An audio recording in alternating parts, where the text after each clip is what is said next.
Alors Guy, de quel désir est née cette pièce au départ, c'est-à-dire en 1991 ou 90, hein, c'est ça? Je ne sais pas si on avait un désir. Ce qu'on avait sûr, c'est qu'on était 4 garçons, on voulait faire une pièce avec 4 garçons. Et puis on s'est dit, on va essayer de faire quelque chose un petit peu de neuf au niveau du théâtre, en Corse du moins. Donc, trouver une idée. Donc on est parti sur Don Giovanni.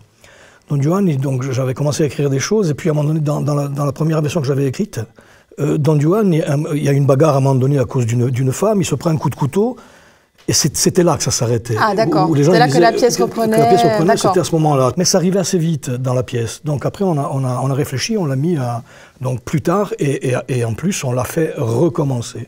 C'est-à-dire qu'on aurait pu encore recontinuer vitam aeterna. Et la grande nouveauté de cette deuxième version, c'est qu'il y a des femmes, ce qui est quand même pratique quand on parle de Don Giovanni. Ce qui est pratique quand on parle de Don Giovanni, et voilà. Et donc on a mis des femmes qui sont là en représentation de femmes. En représentation?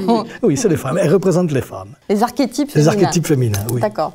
On a l'impression que pour toi, les questions d'adultère, de trahison, c'est quand même très très important. C'est important. C'est important parce que d'abord, dans Teatrino, tous les gens qui étaient mariés, ils ont tous divorcé. En gros, je veux dire. Donc voilà, je me suis dit, il a dû avoir des problèmes d'adultère quelque part.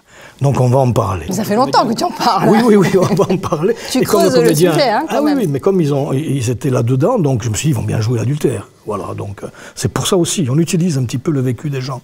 D'accord, c'est uniquement pour ça. Entre autres. Je me souviens, il y a quelques années, tu jouais un adultère d'ailleurs avec Marie et Philippe. Ah, tout à fait, oui. Hein? Mais là, c'était pire, là, parce que là, en plus, c'était la copine ou la femme de mon fils. C'était la femme de ton fils. Ah oui, c'était encore autre chose. Là, on avait atteint un niveau, un niveau supérieur. Là, oui, là, c'était. Ah oui, tout à fait. Depuis quelques années, tu ne joues plus. C'est vrai. Est-ce que ça va revenir ou... J'avais prévu de jouer dans la prochaine création. Ou est-ce que, comme Woody Allen, tu te trouves... Je me trouve trop bon. Et après, le niveau avec les comédiens, bon, ça fait trop. Donc je me suis retiré. Mais là, je vais revenir pour essayer de remonter quand même le niveau. Normalement, je devrais revenir, mais bon, c'est pas encore sûr. Mais est-ce que tu as toujours envie? Oui, bien sûr, oui, bien sûr. Oui, tu ne veux pas avoir trop de casquettes Non, envie de jouer, c'est bien. Jouer, c'est ce qu'il y a de mieux, en fait. On a un rapport avec le public que le metteur en scène n'a pas. Merci. Je te remercie, c'est moi en plus. Merci. Et non.